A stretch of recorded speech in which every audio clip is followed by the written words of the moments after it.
Hey guys, I want to share a story with you all. It's a story about Holi festival that we celebrate in India.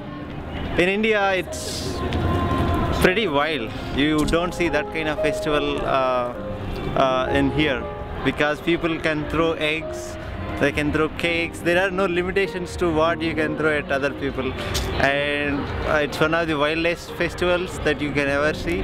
And certainly people do enjoy that. People are used to that, and one rare case is people even throw used oil from the cars, vehicles. That's the extremes I'm talking about, and that's the story I want to share. And have a happy Holi. Feliz Holi!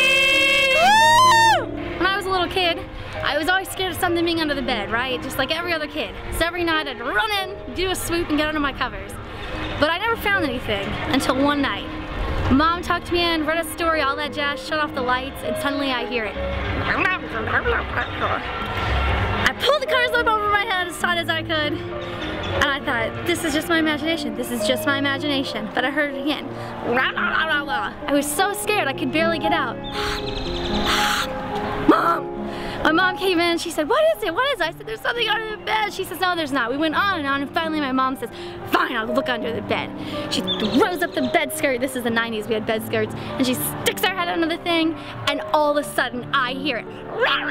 My mom goes, oh God! My mom reaches her head out of the bed, blood's flying. I actually wet the bed, I will admit that freely. I'm just like 7 years old, and I was screaming, and I think, my God, it's true, every monster nightmare has happened. My mom's bleeding, she's screaming. It was our cat, Miss Kitty. She had just been frightened. And I will still say I check under the bed even though I know it's a cat. And that is my story. This is the spring/summer season of thighs, honey. So every outfit you wear, you should be serving thighs realness. If 5-inch inseam, boys, that is too long. So last summer in July, during the first week of July, I went to Pamplona, Spain. Did the San Fermin Festival. It's a week of awesomeness. It's also the bullfights. The photographer was in the crowd, and the bull came right up underneath him, put its horn right between his legs, and threw him about 10 feet. He got back up, he did a roll, he took the picture, ended up being fabulous. I asked him about it. It was a great moment. It was fucking awesome! Woo! When I was a little girl, I lived in Thailand for a long period of time, and I remember riding in the little boats. I don't know what they're called, like kayaks, I guess, but I remember riding in the boats, and I remember riding an elephant as a little girl, and I remember we were going down this hill, and I thought I was gonna fall off because it was really high and really scary, but yeah, that's pretty much my story.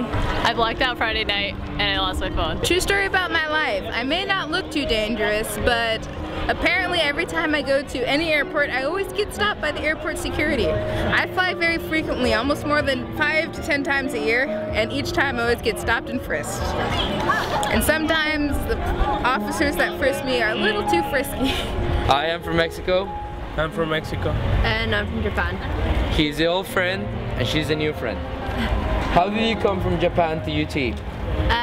Well, I'm an international student in Tec de Monterrey in Mexico, and my roomie's one of his best friend studies in UT, so I came with a trip with those guys, and here I am. So, international student from Japan, the source in Mexico, but now she's at UT. So when I was like 7 years old, it was Mother's Day. My brother was outside playing baseball with his metal bat, and I was this dumb kid, and I would like lean in back and forth and like make him think he was gonna hit me, and he's like, don't do that, I'm gonna hit you. And well, I finally did it again, and he hit me in the head with his metal bat, and then I had blood pouring down. I just remember I went to the door and like crying, and my mom was like, ah, Alex, who's my brother, he's like, you killed him, you killed him. And yeah, then I went to the hospital, got stitches. I don't remember it much, but it clearly affected me mentally, and I hold it against my brother, so. Girls be out of the butt. 3 months ago, I dropped out of law school, and I thought that's what I was going to do for the rest of my life, but now I'm an assistant media planner. I told my parents I was scared. I was really, really scared, and they were so supportive. And now I'm with the best people I've ever met in my life, and I'm just really happy. I think that when you find what you want to do, you just do it. And you don't ask questions, you just do it. And I came back to the beautiful city of Austin, and I realized that I just wanted to play the drums, even if it was like the worst choice, like job choice in my life. But no, I'm happy now. And I think you always have to do what you want to do, you know?